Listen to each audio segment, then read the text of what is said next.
Hello and welcome to the EPAS accreditation standards, which you will need to apply when you're working with students in the field.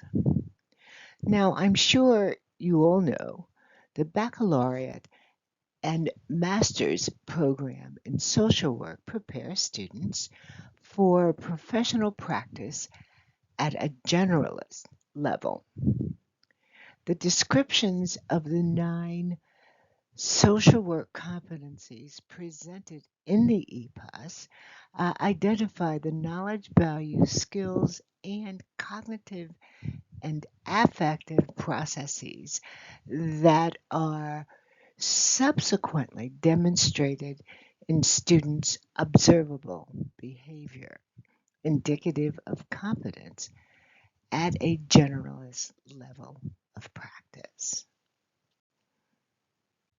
For those of you who are somewhat unfamiliar with the Council of Social Work Educational Policy Accreditation standards, please utilize this website and you can actually download the EPAS.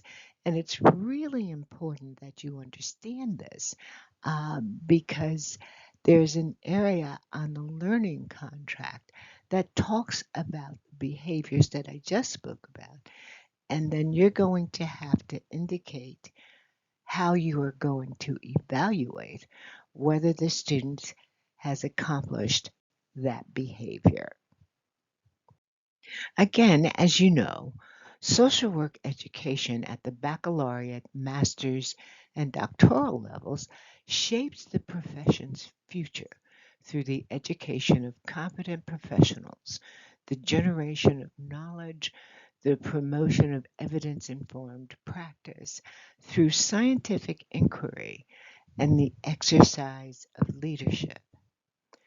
Social work educators serve the profession through their teaching, research, scholarship, and service. Social work educators are responsible for ensuring that students are prepared to practice safely, competently, and ethically with all clients, constituents, and the public. Additionally, social work education prepares competent practitioners to develop socially responsible policy, address the policy implications of their work, and implement strategies to address inequalities and inequities.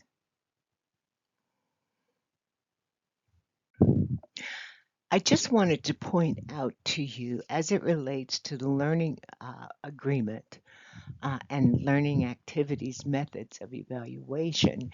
As I indicated, there are 9 CSWE EPAS competencies.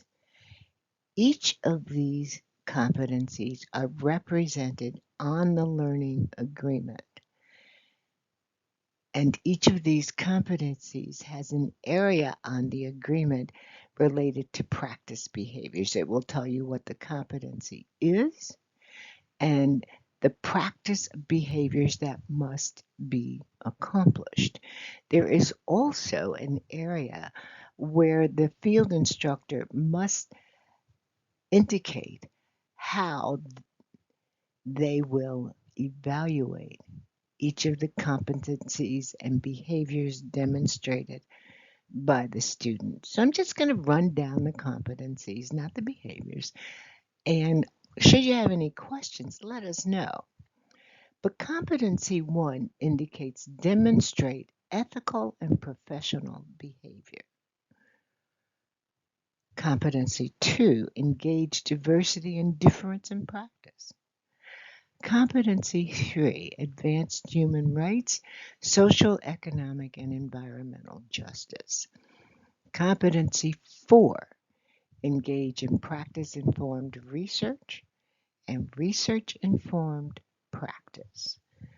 Competency 5, engage in policy practice. That's a very interesting one. to the extent that if the student sees or indicates that some of the policies don't quite meet the needs of the client population being served, they need to make you aware and possibly suggest a means for ameliorating that problem. Competency 6 is to engage with individuals, families, groups, organizations, and communities. Competency 7, assess individuals, families, groups, organizations, and communities. Competency 8, intervene with individuals, families, groups, organizations, and communities. And finally, competency 9, evaluate practice with individuals, families, organizations, and groups. When you're looking at competency 9, is there a feedback loop? You may want to have your students do some kind of evaluation, such as the single subject design, to indicate where the client is and what needs to occur.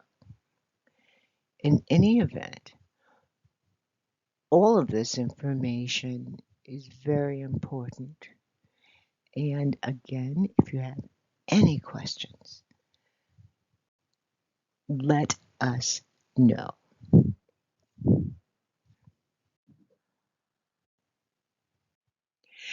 Evaluating student learning in field placement occurs over time. Now, done with collaboration between the student and field instructor, your learning agreement should be created by week 4 or in week 4.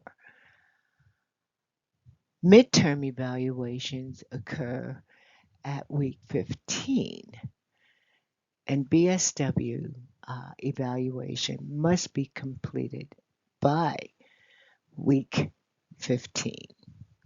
For week 16, you must have completed the MSW evaluation, advanced standing. What we know is that some students may not meet expectations at this point, and they have the entire internship to complete what is missing.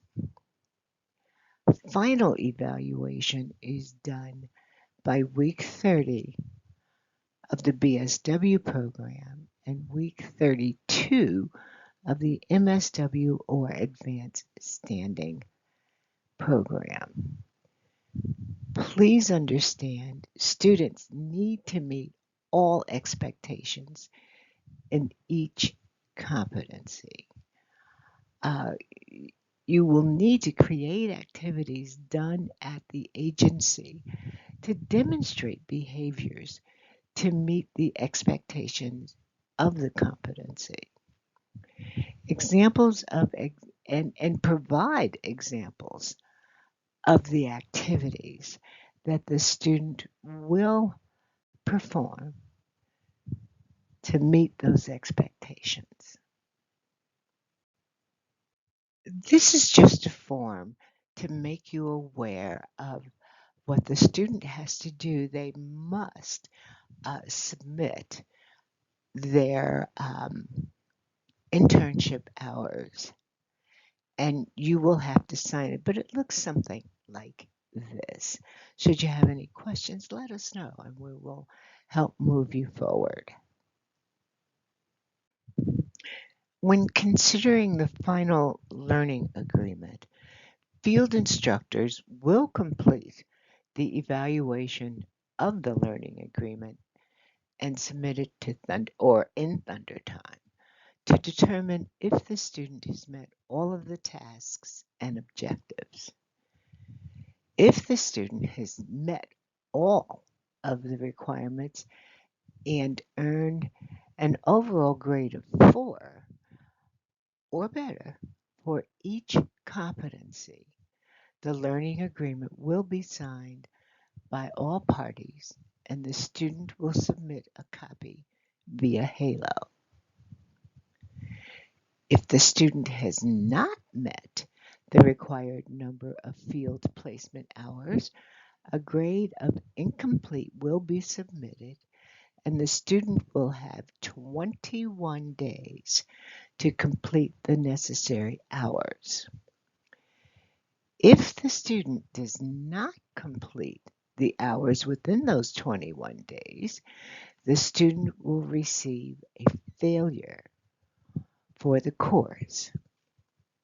Now, receiving a fail for the course will require the student to repeat the internship course and hours again, with none of the hours previously achieved carrying over to the next placement.